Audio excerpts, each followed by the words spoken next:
Hello, everybody, and welcome to our session today for the Dementia Caring and Coping series by Roseville Community Action Team. We're the Alzheimer's and Dementia Community Action Team, and one of the nice things about today is that we are being filmed and will be on 9 North in case you want to try to catch a recording of it later. I'm sure it'll be available on our website as well.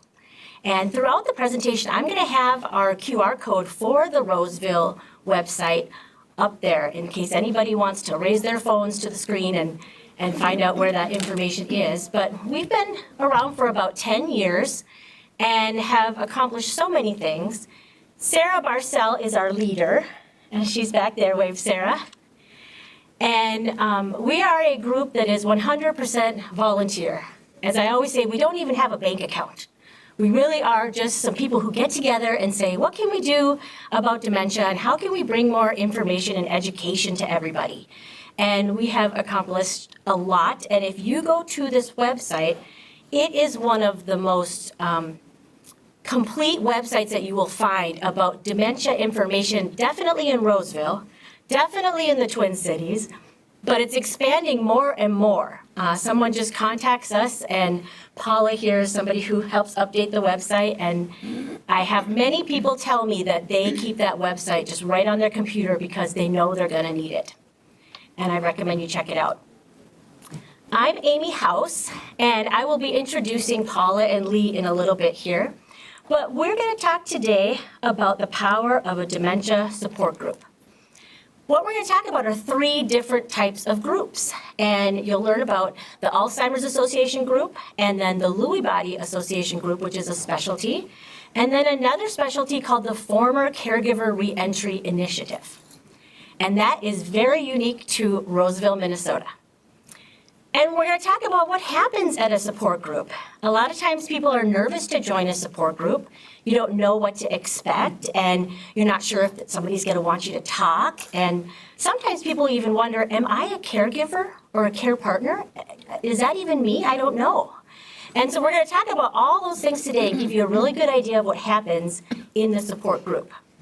And then I have here today one of our former support group members who is now a co-facilitator, and she's going to read to you some information about her journey.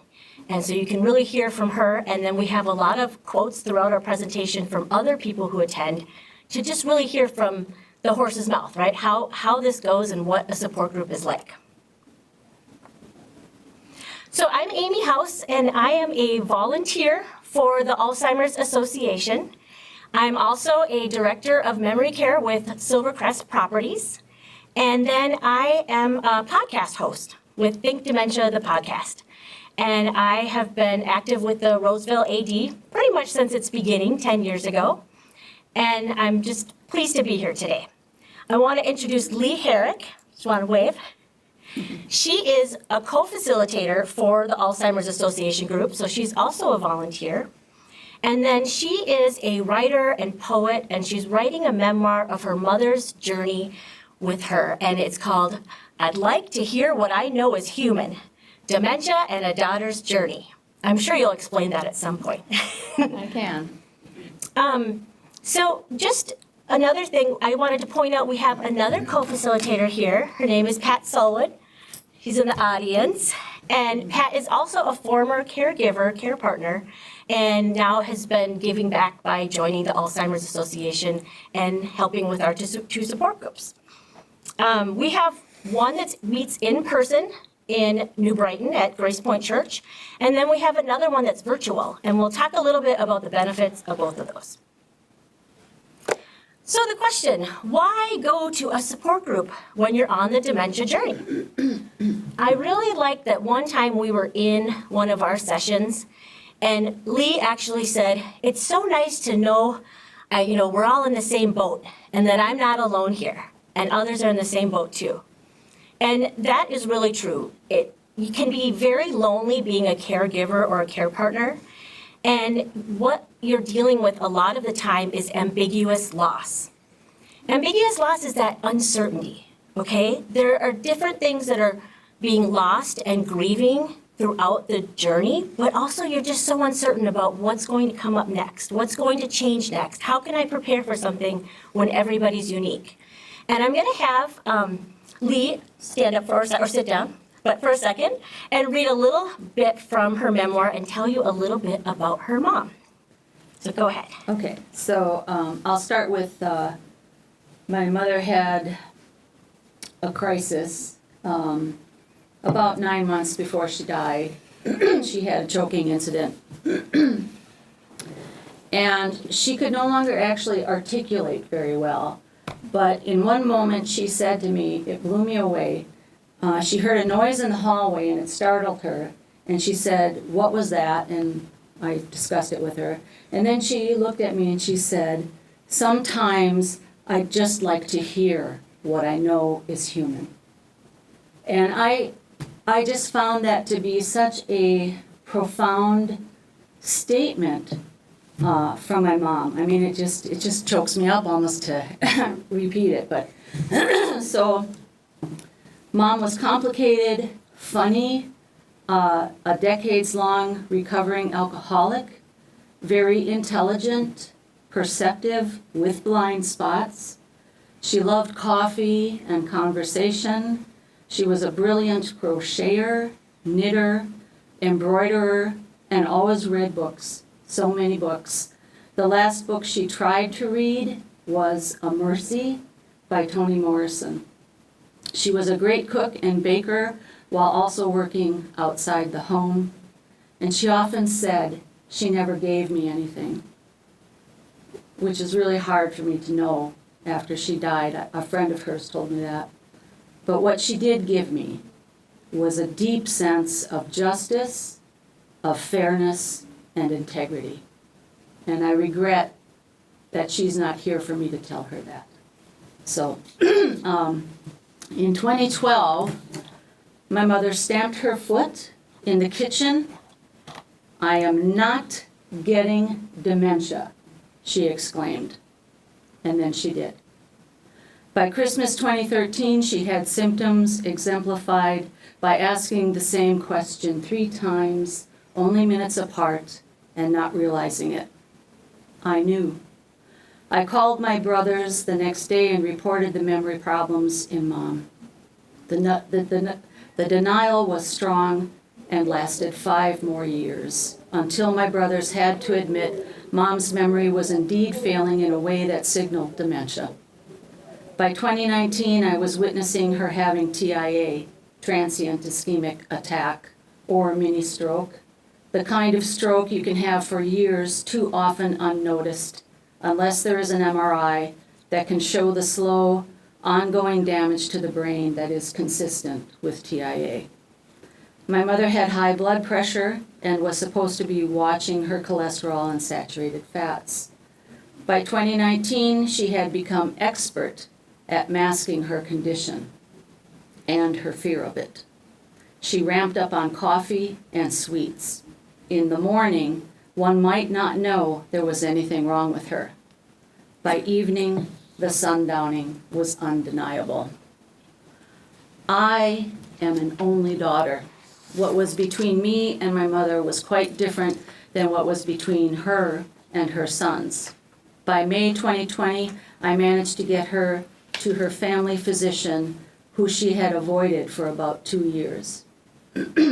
Her doctor determined she was in moderate dementia, 19 out of 30 on the MMSE scale. That is the mini mental state exam. Though I warned of impending stroke and pleaded with my family to get her to neurology before the big one, she was never taken and stroked in February of 2021 at the height of the COVID-19 pandemic. My mother had vascular dementia that was never diagnosed. She died in August 2023. Her death certificate states she died of dementia and dysphagia. I saw the many subtle changes in my mother and tried to address them, always hoping to slow the progression of her dementia. The choice for me was a matter of response. How do I respond to this crisis? I knew I could cope with its difficulties. I had a keen eye for ambiguity. Ambiguous terms and circumstances are at the heart of paradox, the tool so often used in literature. One does not study Shakespeare or the French language without a deep awareness of how ambiguity is used to create doubt or tension or a simple great guffaw. When Shakespeare says, "Let me not to the marriage of true minds admit impediments," the ambiguity is hinged on the word admit. So it wasn't a struggle for me to act on my mother's behalf or to embrace the ambiguous aspects of her condition. The struggle was knowing when to act, when to take the car away, when to know Mom could no longer care for herself, when to bring her food, when to take more control of her, when to let her have her space, and when to know absolutely she could no longer be alone in her home. Dementia is a crisis for everyone involved, for the loved one and for the family. It is a crisis for a loved one's friends. It is sudden upheaval that feels untethering. Reality, as we know it, has just flown out the window with that 80-pound bird Mom is describing as green and standing in the middle of her yard, and she wants to know if I can see it. I tell her my view is blocked, but that it must be a beautiful bird. People respond differently. Some run away, some run toward. My goal was to do what Mom most wanted. Even months before she died, she said to me she was going home. Home is where she wanted to be. I ran toward my mother with open arms. My siblings ultimately differed from and with me.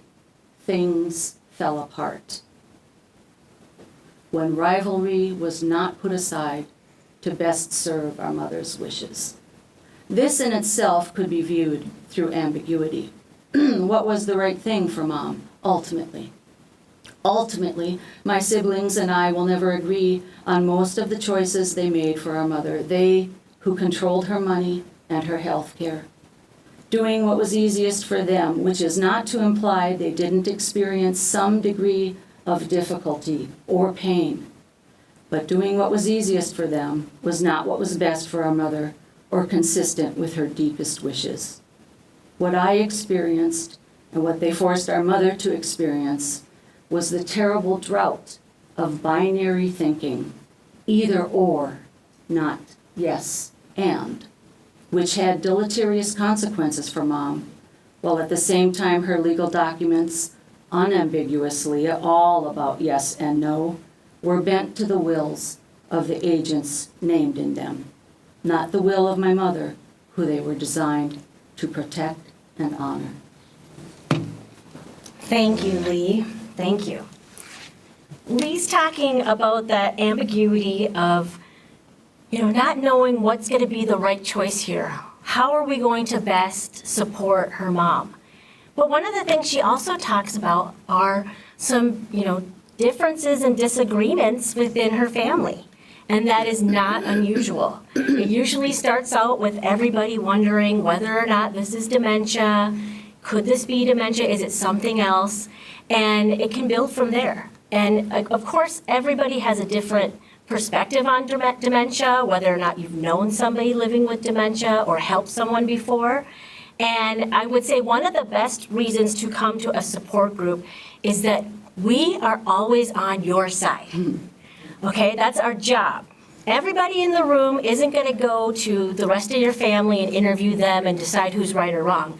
We are just there to listen to you and to be on your side and agree with whatever you're going through. And so if you ever feel alone in your family with this, a support group is a really good way to connect with others and to just feel heard and validated. Some of the comments that I've gotten from the support group for the Alzheimer's Association are support, understanding, and compassion from others in the group. Those are the words that describe what the support group means to the wife. A daughter said, it allowed me to grieve. And we had a husband say, lifeline, compassion, empathy, support. And I would say that we have many quotes like that throughout this presentation to just, again, remind you that you're going to get more than just somebody to talk to in a support group. A big part of that is getting information. And so I just want to talk a little bit about what happens in a support group, because a lot of times that's what keeps people away. You're just wondering, what's going to happen? Am I going to have to talk for 10 minutes just about me? I don't know if I want to talk at all. And that's all good questions. And first of all, you don't always have to talk in the support group. You can let your facilitator know, I'm just going to listen. I'm not ready yet. There's been a couple times where we've done our Zoom group where I have on my screen everybody who's there, and then somebody else drops in and they're not on the screen. And we've had no idea they're there. It was so nice. There was two gentlemen who just sat and listened to us ladies talk for an hour and a half. And then at the very end of everything, we're like, we're here. And it was a good time listening to you all. So you really can go there just to listen and to, again, hear people who understand what you're going through. That is so important, because many times when you talk to somebody at work or talk to somebody at your place of worship, they don't know exactly what it's like. They may have some sympathy for you, but they don't have that empathy of somebody who really knows what it's like to be on this journey. For the Alzheimer's Association, we have 2 co-facilitators. As a director of memory care with Silvercrest, we're required to go through the training and have a support group. And I started one 6 years ago, and then started a second one soon after that was in the evening for people who are working or unable to make it mid-afternoon. We had the pandemic, of course, and eventually they became both virtual through Zoom. And eventually, probably just this past, probably a year ago in July, somebody said, I really want to come to your support group, Amy. I hear great things, but I don't want to do it on Zoom. I want to do in-person only. And so I started polling everybody and finding out who would come, and we've had a wonderful group show up. One time we had 16 people, including 3 of us facilitators, so almost 20 people there. That was only one time. Usually the support group is about 5 to 8 people, so everybody has a chance to talk. And again, the Alzheimer's Association requires 2 co-facilitators. And the reason they do that is because one of us might be facilitating and kind of going through stuff in the meeting, but the other person then can really keep an eye on everybody at that meeting. And they can see if somebody looks like they need to say something, or that somebody looks like what they're hearing is upsetting them and they want to talk about it. Whatever. We just want to make sure that we have eyes on everybody in the meeting so that we know we're supporting you if you really need that extra time maybe after the meeting to talk. And so I'm so lucky I have 2 co-facilitators in my group. And that's Lee and Pat. They're both former caregivers who came to the support group years and years ago. Pat, I think you and I have known each other for about 5 years. Yep. And then at least 2 years with you as well. And because we have that, we can make sure that even with a holiday or with vacations and stuff, we have enough people to keep the support group going, because so many people look forward to that once a month. You know, sometimes you might only get 3 minutes to talk, but you're looking forward to it all month long because you just have something to say, and we're going to get it. We really are. So what happens? At our group, we go around at the beginning, and I ask everybody to say who they are supporting that's living with dementia, their name, and then what is in your mind today. Has something brought you to the group today? And after we give everybody a couple minutes each to do that, I, as one of the co-facilitators, write down some of the themes of things that I'm hearing and what I'm seeing. And then we go back and circle back to all those different situations and problems. And a lot of times people think that a support group is a lot of sadness and grief, and that everybody there it's just not very fun, I think. A lot of people don't think it's going to be fun, and they're not going to make lifelong friends, but you do. And we laugh. Sometimes we laugh, and other times we do cry, because this journey is so tough, and we all are losing someone, and that's the hardest part. But we're doing it together. And you may be across the country and wonder, am I a caregiver? Should I go to a support group? I don't live near the person living with dementia. But if you are involved in someone's life who's living with dementia, maybe you're the person who's calling them every Saturday, or you're sending them cards or letters, or you're visiting as often as you can, a support group would work for you. You are a caregiver. You are a care partner. A lot of times people want to know, what's the difference between a caregiver and a care partner? Well, caregiving is the kind of the older term, and care partner is the newer term. When somebody is caregiving, it means that they're just giving, giving, giving. You're doing things to the person, for the person, and you're not getting anything back. When someone's a care partner, you really are working together to get everything done. And you're doing things with that person, and you're including them and remembering the parts of your life that they touch so wonderfully. For example, if you're caregiving, you might make somebody a meal and put it in front of them and maybe even help feed them. That's caregiving. I'm just going to take care of you. But a care partner is someone who will talk about the meal together and decide what to make, maybe see if someone can help peel the garlic, or could you taste this for me, or do we have your recipe here? And we're doing things together as a partnership to get that meal done. It's not just I'm giving you the meal. Unfortunately, it takes a while for terminology to change. And many times, if I said right now, hey, we are running a care partner support group, people wouldn't know what I'm talking about. So you'll notice throughout the presentation, I just use it interchangeably to help get you familiar with that word care partner, but also that caregiving is what a lot of people know it as. All right, so when you are at the group, we go back and we talk about a few things that have come up as part of a theme. And part of the group is really about what is helpful for you as the care partner, and also gives you information that's really helpful for your loved one who's living with dementia. But how do you know if you even need a group? Obviously, I'm here telling you that even if you're living across the country, you need a group. But I think it would be good to hear from Lee again about when she started realizing when she needed help. Okay. So, and all of this is part of the memoir that I'm working on. So, there's a quality of holding and a quality of letting go. The journey I traveled with my mother was one I chose out of love and compassion. It was also a journey that eventually challenged my natural resolve to act from my deepest sense that Mom deserved to feel loved and safe.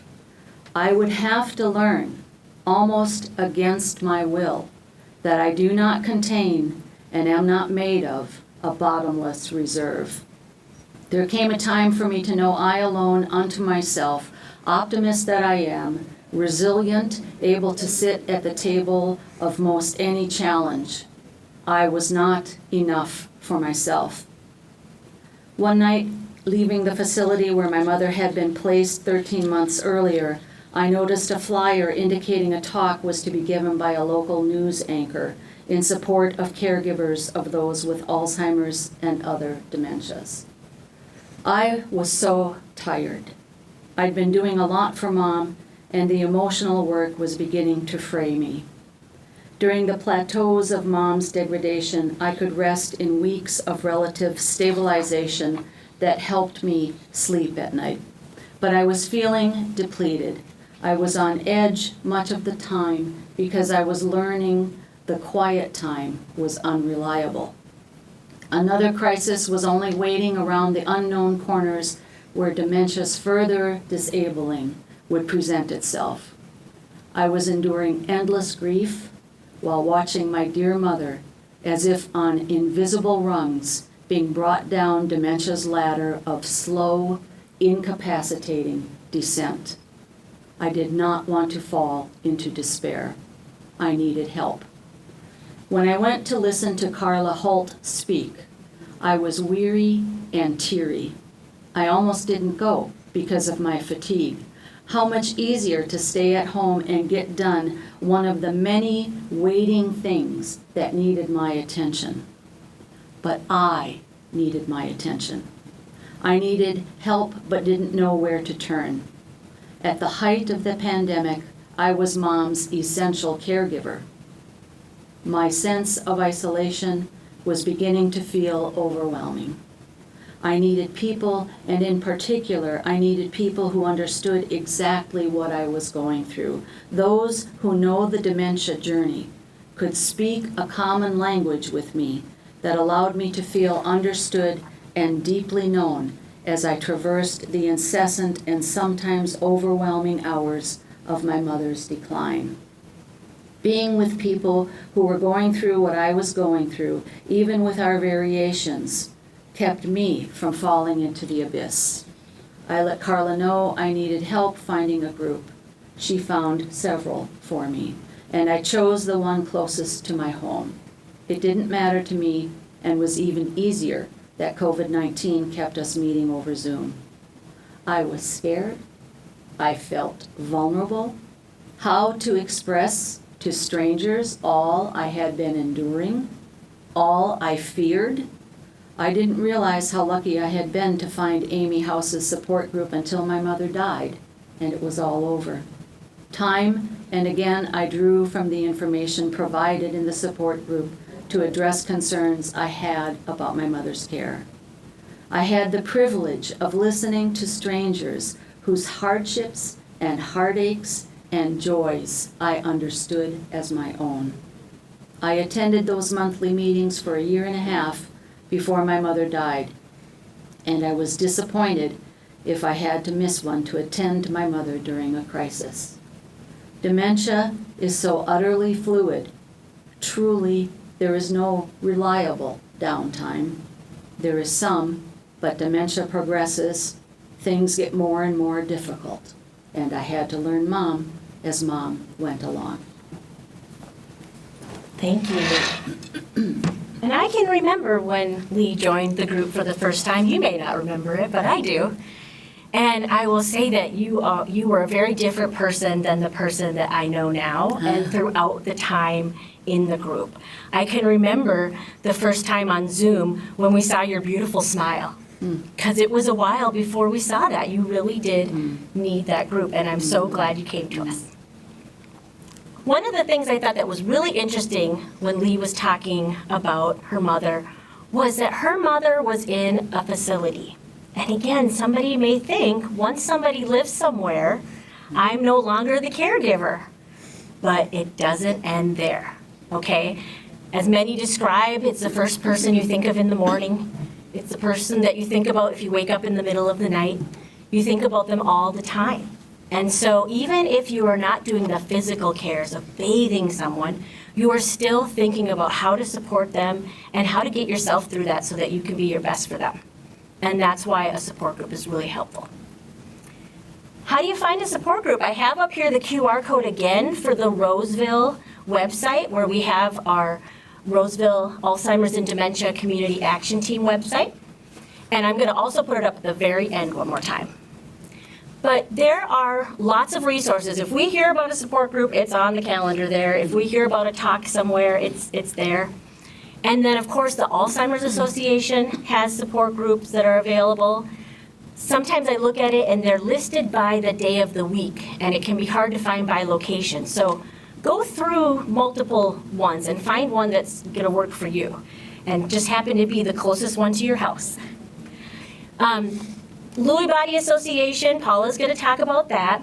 There are also some really great local groups here. Family Means, Wilder Foundation, the Lutheran Social Services have support groups. AARP has information about where you can find a support group on their website. We have the Family Caregiver Alliance. Of course, if you can go to your place of worship or faith, that might be a place where you can find a support group, or say, hey, can we start one? Because you are not alone. If you are getting together with a bunch of people, chances are there are other people in that room with you that are supporting someone living with dementia. So maybe you can start one. Community centers, of course, have them as well, and I'm actually part of one in St. Anthony that's starting up soon. The Senior Linkage Line, you can call them and they can give you information. And then the Alzheimer's Foundation is a wonderful organization as well. But basically, you gotta Google, right? And if you're not comfortable with Googling, you gotta find somebody who is. And everybody wants to help, okay? That's one of the things that we can all agree upon looking from the outside, that when somebody's living with dementia and you're their care partner or caregiver, we can feel very helpless from the outside because what can we do? We want to do something. And so giving us an assignment like finding, hey, telling your friend, can you find me a group online? I'm looking for something that would be around this time or this day of the week. Oh, they would love that, okay? Because we all want to help. We just need to know what to do because it can be scary sometimes. We have a couple different options right now for groups. We have the in-person group and we have a virtual group. And I happen to have both of those with Lee and Pat. And we kept both going for different reasons. The in-person group is really fun because you get to know people that are nearby, people that are also right in your community. You might not realize that you live blocks away until you're in the group together. And that might mean that you might be able to have a friendship outside the meeting. Now, we always keep everybody's information private, but let's say that Pat and Lee are at the meeting and they're sitting there, they're having a really good time, and Pat says, Lee and I have a lot in common with what's going on with our mothers. I'd like to meet her for coffee or something sometime. And so Pat would say to me, Amy, will you give my information to Lee? And then it's up to Lee if she wants to respond. And I've had that happen where people start having coffee dates after the meeting and spending time together just more than they thought because, again, these are people who really get it. And if once a month isn't enough, it's also okay to join more than one group, and I'll talk about that soon. There's also the possibility that you're going to find great resources that are specific to your area if you go to an in-person group. And then also, you don't have to deal with technology. If technology is a challenge, you don't have to worry about that with an in-person group. As long as you can get to where it's at, you're good to go. But of course, with the pandemic, virtual came along, and everybody started doing their support groups virtually, and some of them stayed that way because you don't have to worry about the time commitment of having to drive back and forth or finding somebody to drive you or transportation to get there. We didn't have to worry about all of a sudden canceling because there's a blizzard in Minnesota. We could just go ahead and meet anyways. And it can work because you can pick any time that works for you, and again, any location. It's nice to be part of your community right here, but you don't have to do that. You can also join a support group that meets in California. I've had people join my support group from Wisconsin and Colorado. They just hear about it somehow and then they join virtually. So just know that whatever's going to work for you, you can find something. What is another reason to join a support group? You don't know what you don't know. Everybody's nodding their head who's been in a support group. Yep. Because the support group is more than just some place for you to talk and grieve. It's also a place for you to learn. And again, in a disease process that you can feel very helpless, education is power. Understanding what's happening or hearing from somebody else in the group a story, and then 6 months later, all of a sudden you're having a similar situation, you know what to do.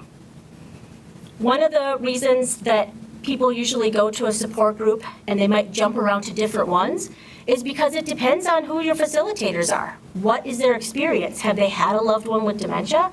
Are they in the healthcare industry? There are a lot of different options, and if you find someone who is a dementia expert like myself, you can learn a lot during those sessions. For example, somebody might talk about dysphagia and having difficulty swallowing. And I am a trained positive approach to care trainer with Teepa Snow's organization. And so we'll all put our heads on top of our head, and I'll say, this is the muscle part of your brain, and here's what happens at this stage, and this stage, and this stage. And now we're at the stage where we're having trouble with swallowing because all those fine motor muscles are controlled by this part of your brain. And you might not have realized that. Another thing is that many people, I think, come to the group, and I find them really surprised to find out the progression of the disease. And just not realizing that, oh, I thought this was just going to be memory issues. I thought we were just going to have some memory issues and that was going to be it. So when you come to the group and you can find out more information about the stages of the disease and what to look for. And when you come and meet people who are at different stages, that's also a real benefit.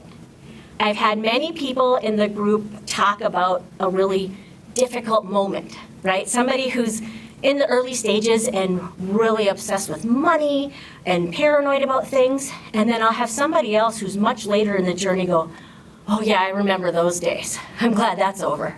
You know, and you find that, again, everything is a season. That's Pat's saying. Everything is a season. Nothing is going to last forever with this disease. So hearing that somebody else has been through it and they survived and now there's something different going on can give you a little hope that this isn't going to be forever. They're not going to have this paranoia or obsession or something like that forever. We can move on to something else. Of course, you have to be at ease with not knowing. It's crucial for answers to come to you. Wisdom is knowing you don't know. Forgive yourself for not knowing what you didn't know before you learned it. Sometimes someone will come to the group and say that they had no idea all this information was out there. The resources that are available to you. Sometimes you don't realize that there are community centers that are having talks. You don't know about something like this happening in the city of Roseville until you go to these groups and you can find all these different resources. Sometimes we talk about what book we recommend in our group. I've brought several books to the group and just gone through one by one. Has anybody read this one? And here's what it's about. And you just want good information, and it's really good to hear it from your peers. Some more words that describe what the support group means to some individuals there. One daughter said education. A husband said support and information. A spouse said encouragement. And a husband said awareness. And I know who that husband is. I know exactly who that is that said that, because he had those aha moments in the group where he really thought he understood his spouse's disease and what was going to happen. And then listening to the group, now he's really preparing and getting things ready for when things are going to change. And he just feels so much better knowing more information about it. And it's a sign of strength, not weakness, to admit that you don't know all the answers. Now, there are a lot of similarities in dementia and the journey, but there are also many different types of dementia. And everybody is unique. So what works for one person might not work for the other. But by coming to a group, you can learn about the different types of dementia and understand if there is a specialty that you should be involved in. Some medications do not work for different types of dementias, and you wouldn't find that out sometimes unless you talk to somebody in a group who's been through that. So learn from the experiences of everybody in that group. It's really going to help you. All right, what is the time commitment? With my group, and any group that I've ever known of, it is stop by when you can, okay? You're a busy caregiver or care partner. You are juggling a lot of things. Sometimes people show up late to the meeting. That's fine, because what's important is that you're doing this for yourself. And just like they say with, the airplane, and they say make sure you put your oxygen on yourself first before you help others, it's the same with this journey. If you're not taking care of yourself, you're not going to be able to take care of your loved one. And by joining a group, you can learn good information, you can pop in as you're able to, and see if you can make it as often as possible. You can also join more than one group. I had a wonderful lady in our group who joined a different group every day of the week. And then she would bring such great little tidbits and sayings from all those groups to our group, and we'd all learn from them. And you can do that as much as you need, because again, every group has something different to offer, different people, different experiences. Now I want to talk a little bit about the difference one meeting can make.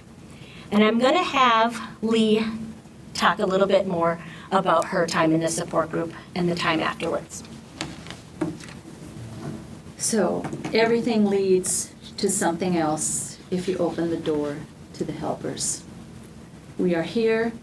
We can say with confident affirmation, yes, we understand. We can listen quietly We can offer suggestions. We can share our stories. The best thing I ever did for my mother was to get help for myself when I most needed it. A great support group, like a good lawyer, can bring peace of mind to a situation that may prove unnecessarily difficult or overwhelming. I needed to hear from others who understood my desire to focus on my mother's care and my actions around that care. I learned to bypass sibling conflict. I sought out and engaged with people who were interested in helping me best help my mother. When it came time to enlist the aid of a social worker and ombudsman, I did so, and I got the desired results for myself and Mom. So I am grateful. I am grateful that I allowed myself to be vulnerable, to ask for help, and to receive it. I am grateful I was able to recognize I did not have to fly solo. My helpers were ready and willing. I am grateful I learned how to be tactful while navigating needless frustrations over some of my mother's care when what I really felt like doing was screaming at people. I am grateful I never screamed. I've seen family members scream at staff. It isn't helpful, even if it's legitimate. I am grateful I kept my wits about me at all times.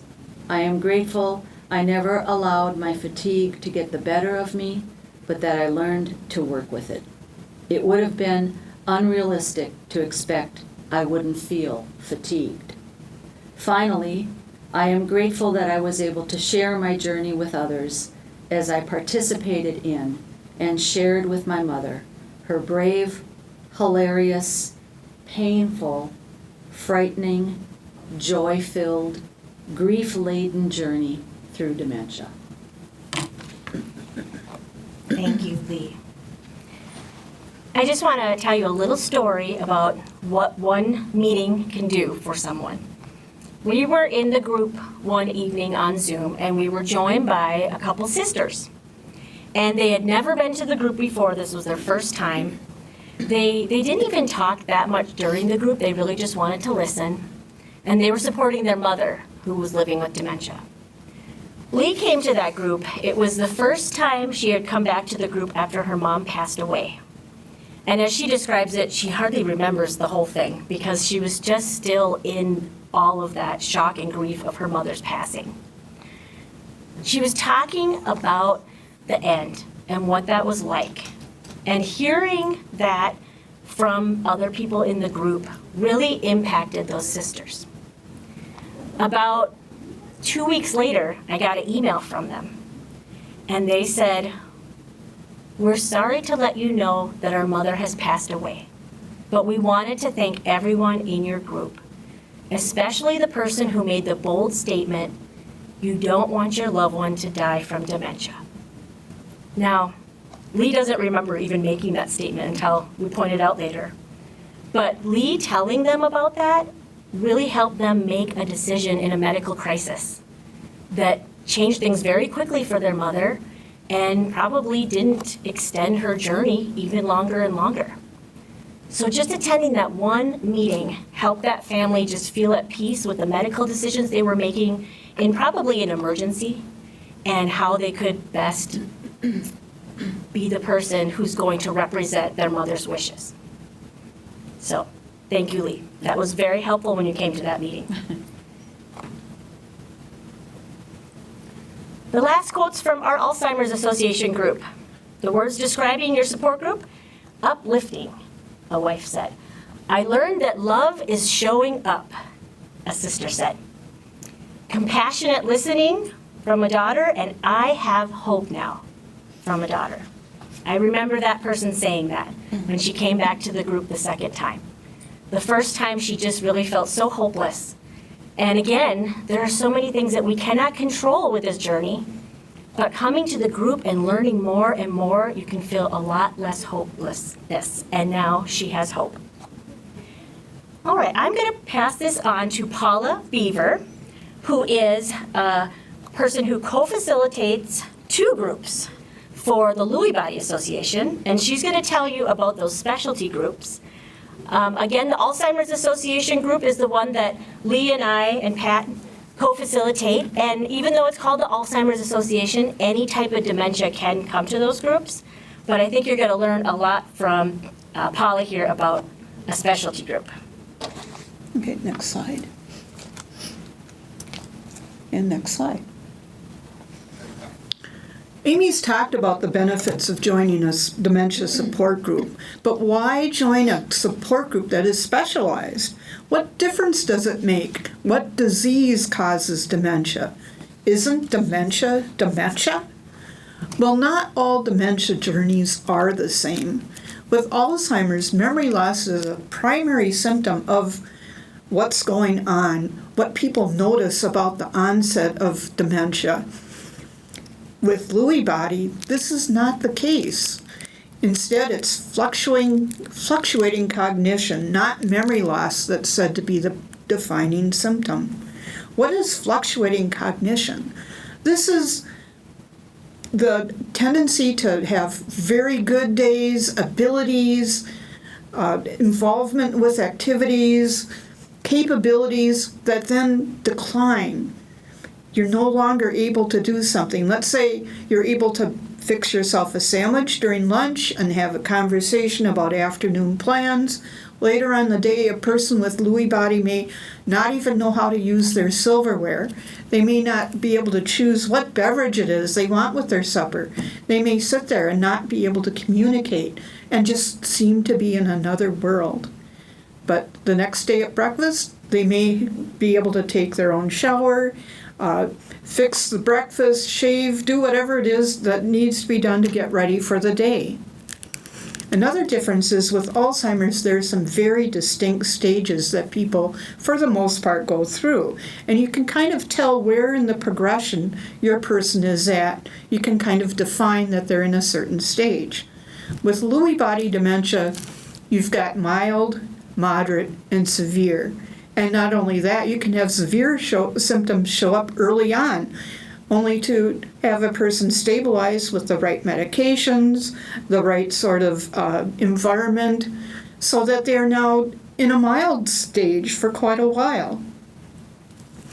So it's very difficult for caregivers to be able to cope with this sort of fluctuation because you never know what's going to show up. You don't know what to expect. And it's hard to tell what point they're at the journey as a result. Lewy body has been described as a roller coaster, and it truly is in many ways. Next slide. The other primary symptoms of Lewy body dementia are hallucinations and delusions. They're certainly the most challenging of symptoms, and they can occur early on, even before other cognitive decline. So you really don't know what's happening with your person. Sleep issues are another type of symptom that occurs very early, the REM sleep behavior disorder in which people act out their dreams. Excessive daytime sleepiness is common, as is periods of alertness where somebody can stay awake for several days at a time. Another defining aspect of Lewy body is executive functioning. Well, what's that? Well, that's the ability to do tasks that have multiple steps so that you know what your goal is, you know how to proceed to accomplish that goal. That people become unable to do that. They can see the big picture, they know what they want to accomplish, they remember that they used to be able to do this, but they can't get started. They can't go from step 2 to step 3. Physical issues are common. Many people have Parkinsonian-type symptoms. They have a shuffling gait. They may have very soft speaking voice. They may have rigidity. They can have problems with blood pressure that causes them to faint when they stand up quickly. There are many different physical symptoms that can accompany Lewy body. Why is this the case? Lewy body is a diffuse disease. The brain changes not in some sort of order, but things can be affected throughout the brain. So all sorts of things can go wrong while the Lewy body progresses. And also the ability to communicate and interact can come and go. Somebody can lose their train of thought, only to find a few hours later that they know perfectly well what they wanted to say. This can be really frustrating, especially in social situations. And speaking of social situations, another thing that happens commonly is what they call showtime. People can act normally when they're in a social situation. And this isn't something they do on purpose. A lot of times caregivers think this is something that's happening because they're looking for it. They can really do this, but later on when they aren't able to do it, they could still do that if they really tried harder. That's not how this works. There's something that happens where when you're in a social situation, you can stand up, you can step up and manage the situation and interact with people effectively, only to collapse and not be able to do anything or interact with anybody for a couple days later. This means that oftentimes family isn't able to perhaps believe that there is a dementia going on because when they see him, everything is fine. I think, okay. So why belong to a support group? Well, belonging to a support group, when you have somebody that you're caring for with Lewy Body Dementia, really means that you're with people who are traveling the same journey, and that really does make a difference. With Lewy Body Dementia's various symptoms and the roller coaster ride that involves, it's important to be with other people who are going through that same sort of experience, that same sort of unpredictability. Then you don't have to start from the beginning and explaining what you're experiencing. Other people will be able to relate to what you're saying. When I attended my first support group meeting, I remember listening to other people talking and saying, "Oh, that my dad went through that. Yeah, I remember that's exactly what happened with him."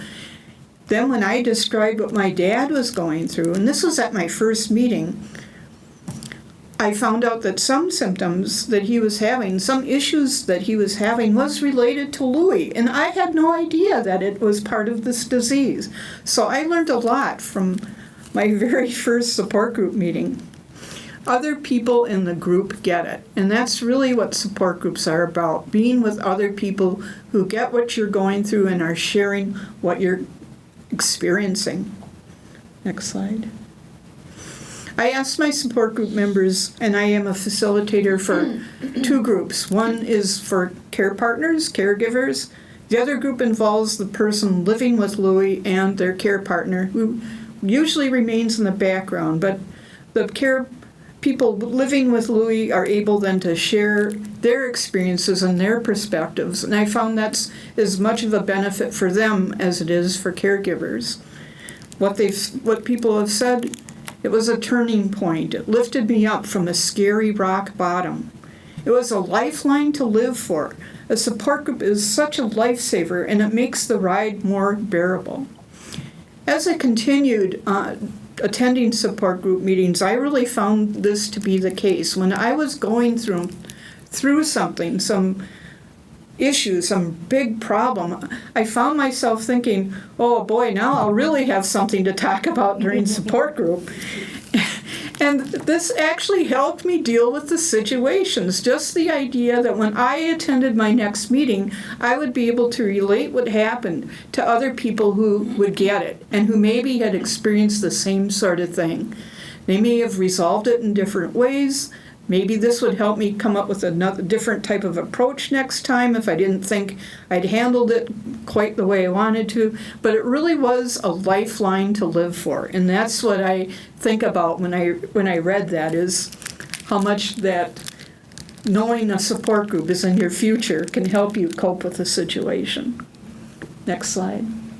A compass in a dark, foggy night. So grateful for the meaningful work you do to foster a compassionate support group of people who are caregivers for loved ones and navigating this awful, heartbreaking disease. And it is an awful, heartbreaking disease. There's no getting around it. Some people think of support group, they think of therapy, where you're going to go to a group and they're going to fix something. You're going to get better. With a dementia support group, unfortunately, right now that's not the case. There aren't medications that are going to cure this. You're going to have to face more and more of a decline as the future goes on. Now, there is hope. Right now, there's a lot of good research going on that involves treatments that are addressing the actual causes of these disease. But for now, we have to contend with the fact that we're not going to fix something by going to a support group. But what we are going to be able to do is find strength to face what's happening, find encouragement, and find the ability to accept and to move forward by sharing the journey with other people. Next slide. The sessions are so helpful from many standpoints, from information on the disease, information on new research studies, suggestions on how to handle certain aspects, and super important, encouragement for caregivers and knowledge for LBD patients that they are not alone. And this is, for me, one of the big powers. They say the power of a dementia support group. Well, what kind of power are we talking about? It's the power of emotional validation that people find out from sharing their emotions with others during support group, that people feel certain ways and it's not wrong to feel that way. You're going to be frustrated. You're going to feel angry. You're going to wish that you could go back to your old life, that this isn't fair, that nobody did anything to deserve this, that it isn't right. You're going to push against it. And when you're in situations and you're feeling all these emotions, part of what the problem with that is you'll think, I shouldn't be feeling this. I shouldn't feel this way. I should just be able to carry on. What you find out in a support group is this is normal. These emotions are going to happen. And if you can understand that, this is going to help you not push back so much against these emotions, but be able to open yourself up, accept it, and then still take in the information and the resources that you need to cope with it. And finally, your story really matters.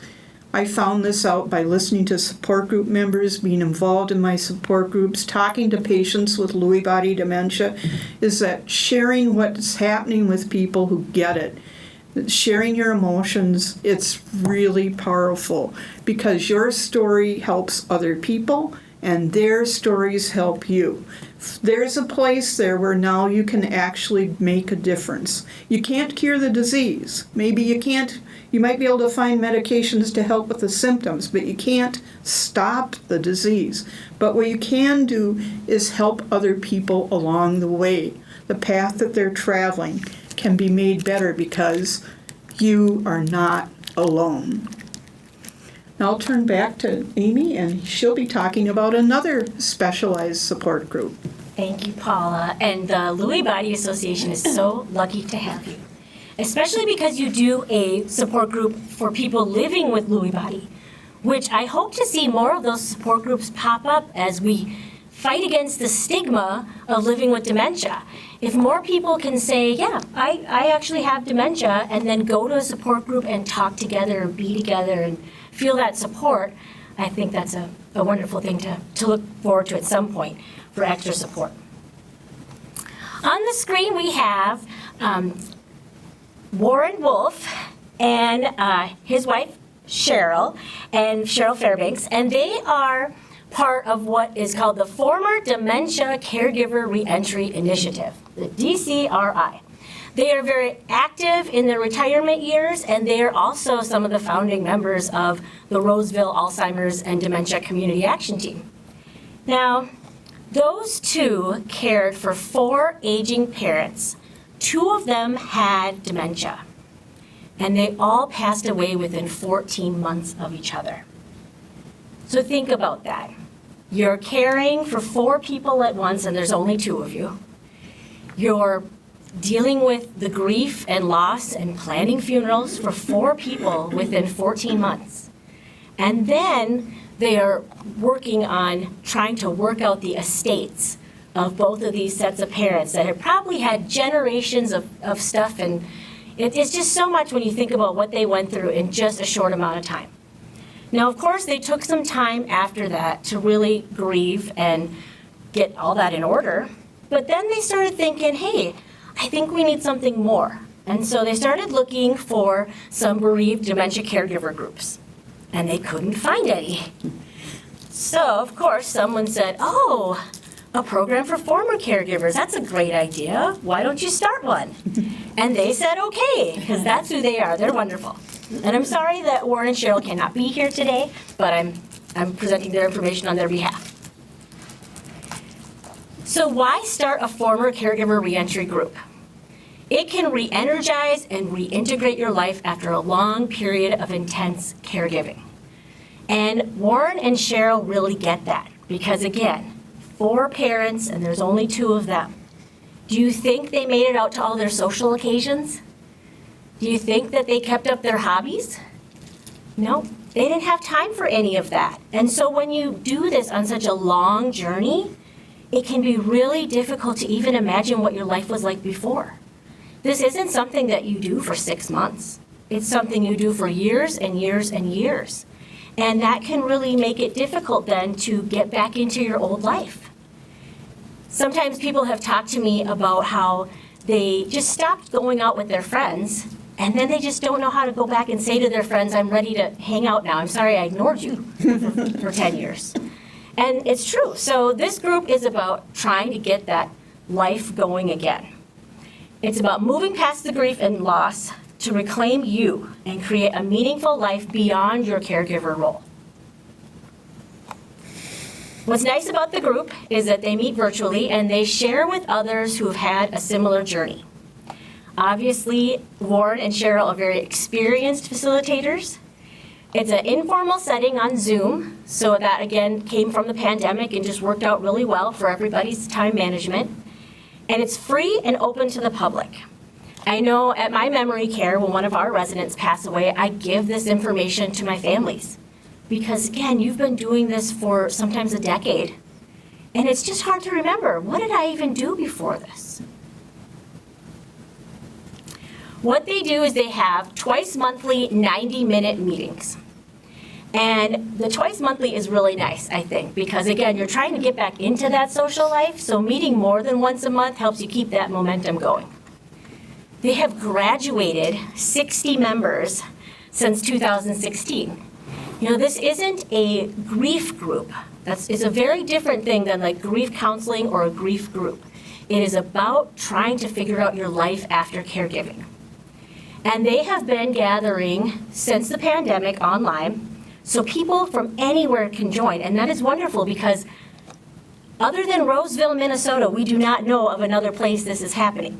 And if you know, let us know because we'll put it on our website, right? But they have been gathering for 7 years. So I asked Warren, what happens at the Caregiver Reentry Support Group? They said they talk about hundreds of topics. They laugh a lot. Sometimes they cry. They disclose deep fears, particularly for spouses. You know, when you've had that partner your whole life, and now you're trying to figure out, what do I do on my own? I don't even know. That can be a really good time to talk to other people who are going through the exact same thing. They share small and big discoveries, and they definitely find firmer footing as they embark on this new journey of life. I'm going to give Leah an opportunity to share any final thoughts that she may have, and then we'll be taking questions about the different groups that we have or anything you have to ask about the support groups. Lee, do you have any final thoughts? So I read that already. You know, the one thing I've been thinking about, because we've talked about ambiguity a few times, and I've observed in different environments how the term is not necessarily understood very well in terms of what Pauline Boss is known for calling ambiguous loss. So the best way to understand ambiguity is that it holds 2 contradictory things at once, happy and sad, here and gone, simultaneously. And dementia, Lewy bodies, whatever, Alzheimer's, they are ambiguous losses. Your person is gone and they are here at the same time. So it's really hard to bring that into our understanding of this is what we're really coping with, this ambiguous loss. Pauline has also done work with families who have soldiers who are missing in action. Are they dead? Are they alive? Missing children. People who have, survived war and now have a new life, but this war is always part of also who they are. So that's why I brought up the little Shakespeare, the let me not to the marriage of true minds admit impediments. Admit. What is the meaning of admit? And Shakespeare, he's just wonderful. He drives a lot of people crazy, but I love him. So admit, in this case, is he had this lover. There's debate about who the lover was. It was a man, and there was a problem with whether or not this love affair was going to survive, and it seems that it didn't. So let me not to the marriage of true minds admit impediments. Admit is be honest about it, but also, don't bring them in. We're not going to open that door. So dementia and ambiguous loss, that's where it's at. If you just think of it as two contradictory terms existing at once, you may have a better understanding of how to manage that difficulty with your loved one. Yeah, absolutely. And the difficult thing, I think, also is that all that contradictory stuff happening is changing constantly throughout the whole thing. What you were worried about yesterday, you're not worried about the next day. And so it's such uncertainty. Right. And that can be really difficult, but coming to a support group can really help with that. On the last slide here, I have our information. If you want to contact myself, there's information there on how to get a hold of me through Think Dementia or Silvercrest Properties. We have the Alzheimer's Association up there so that you can find a support group through them. But again, you can email me directly if you want to be part of one of our groups here in the Twin Cities. The Lewy Body Association, or you can email Paula directly. I think one of the benefits that we didn't get a chance to talk about that Paula does so well is sending out such good information. If there's a talk like this, your support group facilitator sends that to you. If there's some new information about a medication, they send that to you. If there's some kind of research going on that you might be able to be part of, she sends that information out. And that is another benefit of being in a support group. Then if you want to contact Warren or Cheryl, their information is also up there. And again, all of this is in your packet of information. And the last thing I want to highlight in the packet before we do any questions is a wonderful caregiver checklist that Lee came up with. A few of the important things that are on here, she says, as a caregiver's checklist for in-facility or at-home caregiving. Breathe. Breath is important. Practice breathing techniques with phrases geared towards the present moment. Ask for help for those willing to help you, a neighbor, a friend, a family member. Ask even the smallest thing like, I need a coffee break, or I need an hour alone. I need a day off. Take time for yourself. You don't have to fly solo, though you may be able to at the beginning. As dementia progresses, you will need a team of people helping you. When you feel overwhelmed, take in nature. Of course, our favorite one, join a support group. If you can, join one that's in person so that you can really connect with others. Do take time for yourself. Even though you think you're okay and that you can power through this, you'll need some help when the middle and end stages become very challenging. This is where a team comes in so that you can regularly regroup as a primary caregiver living with your loved one or executing power of attorney and or healthcare agent directives, caregiving doesn't stop when a loved one is placed in a facility. Eat well and sleep well. Exercise, even if it's just a nice stroll through nature. During winter, bundle your loved one up to the extent that it feels reasonable and tolerable. Use a wheelchair and get outside. Find people you can laugh with and celebrate your loved ones with them. You can play cards together, watch funny or favorite movies, listen to music, brush someone's hair, look at pictures, hold hands, and then learn the different stages of dementia. The more you know, the better you'll be able to help your loved one.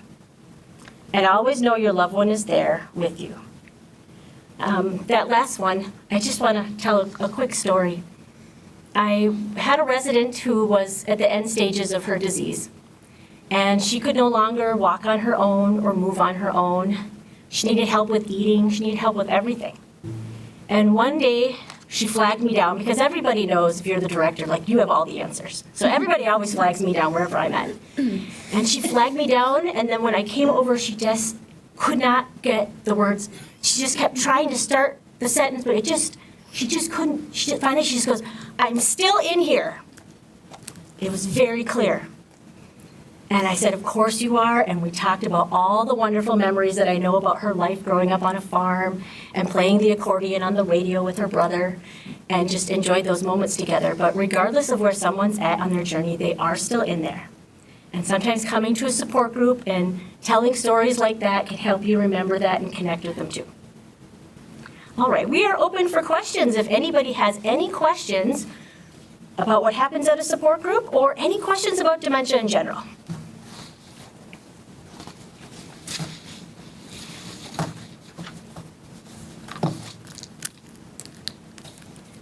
If not, we have answered all your questions. That's a great presentation. Good job, everyone. So thank you for coming, and I know there'll be more. Oh, go ahead. I got caught daydreaming when you were talking about the person who may send the updated medications, what's being done.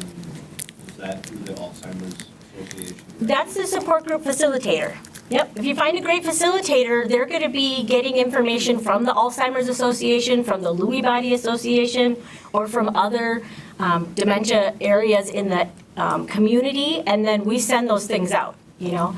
I have a confidential email list. I don't share it with anyone, but if I get some information from, you know, somebody over at the University of Minnesota about a conference, I'm passing it on to the people in my group. So just by being part of that, you can learn about what's happening and get the good information you need. Mm-hmm. All right then, I think we are finished, and thank you so much for joining us. And I really hope if you are not part of a group already, you are super excited to be part of one. And that, again, if you have any questions afterwards, we're happy to talk privately. So, thank you. Thank you, everybody.